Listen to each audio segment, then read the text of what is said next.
What's your initial reactions to the fight? How do you think it went? Oh, look, we've just been debriefing for the last 5 minutes. I've got a sensational team which can only support me and would get me through everything.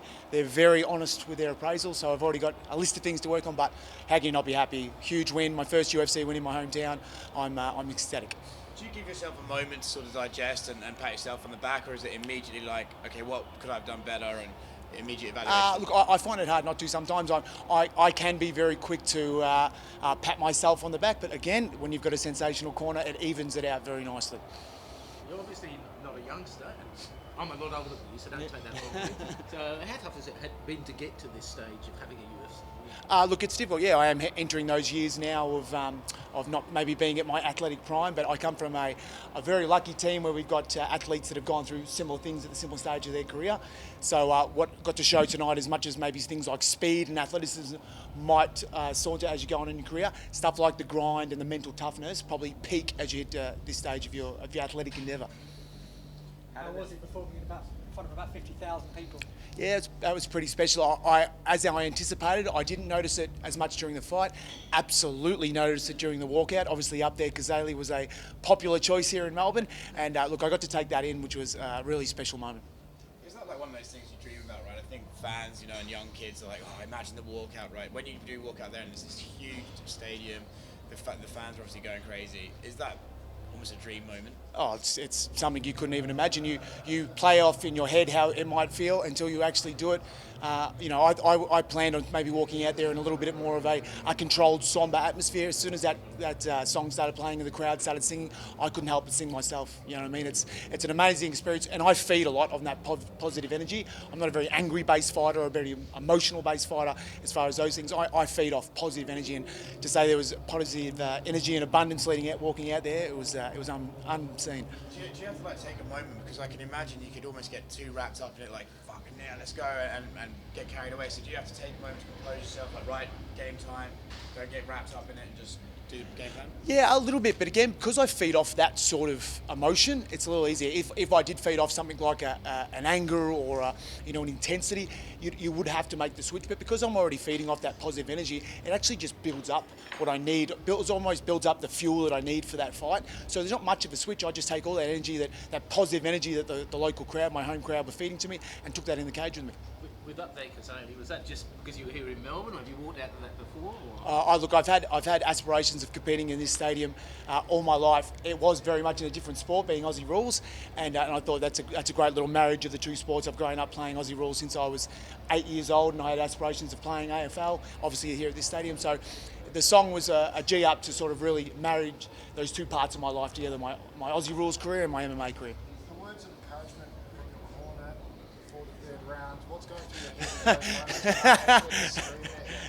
I'm not sure encouragement would be the best description, but look, they're sensational. I've got an amazing corner with Jamie Murray, Andy Colgrave out of the Ring Gym in Footscray, and obviously UFC veteran Daniel Kelly. What I've got is actually three very different interpretations of how to coach, and it works beautifully with me. They motivate me, and look, to say whether it was positive or negative, you don't have to look at that third round. Obviously, I dug deep, went out there and showed what I wanted to do in that third round, and they knew how to get me there. You took some big shots in the first round and gave some back yourself.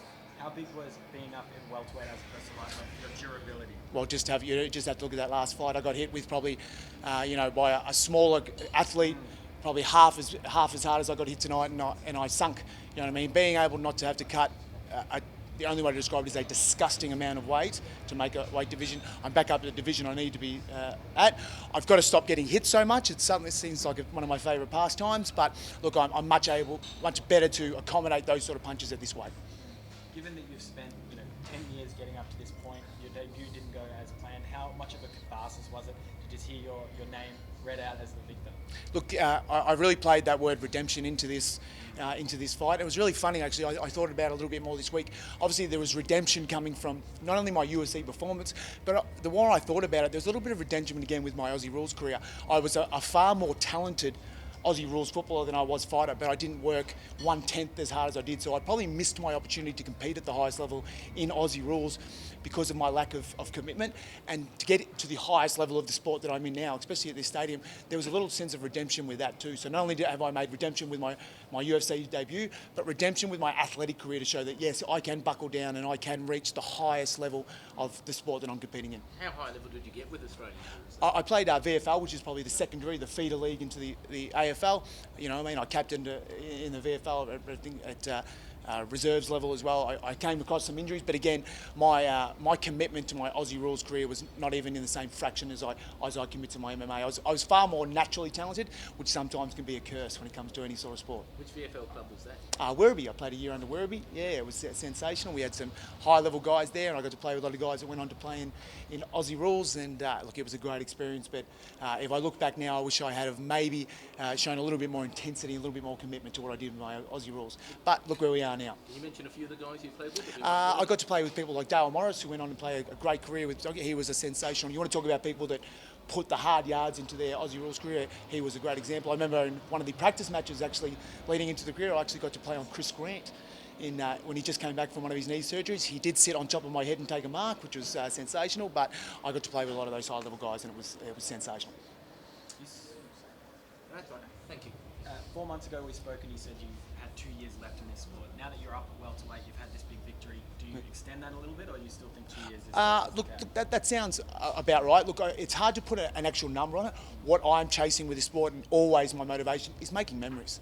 You know what I mean? Like you talk about, I've got a memory now of going out and having a hard-fought victory in my hometown in possibly in front of the biggest crowd of all time. That's a memory. You know what I mean? I'm looking to do that over the next couple of years. As soon as I feel like, I'm not there making great memories anymore, that's probably the time to walk away from the sport. How fast a turnaround do you want? Look, I have a little bit of a rest. You know what I mean? It's been a very troublesome year. We've come up and down from weight, coming back from the thing. What I have said though is when I do come back, I've had 2 great fights now in my hometown. I'd love to travel abroad. I'd love to have the Vegas experience with my team, and get a win over in the States as well. All good. Thank you very much, my most.